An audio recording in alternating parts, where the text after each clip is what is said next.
কোন দেশে নীল রঙের ধান চাষ হয়?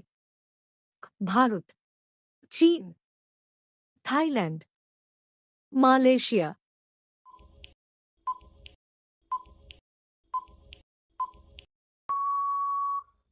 উত্তর থাইল্যান্ড। কোন দেশে কালো তরমুজ পাওয়া যায়?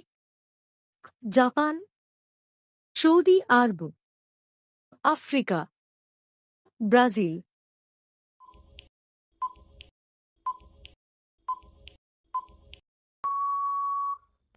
উত্তর জাপান। সোনার প্রলেপ দেওয়া আইসক্রিম কোন দেশে বিক্রি হয়?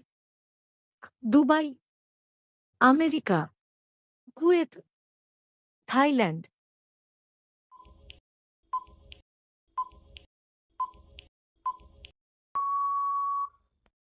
উত্তর দুবাই। এই রকম ভিডিও আরও দেখার জন্য চ্যানেলটিকে সাবস্ক্রাইব করুন।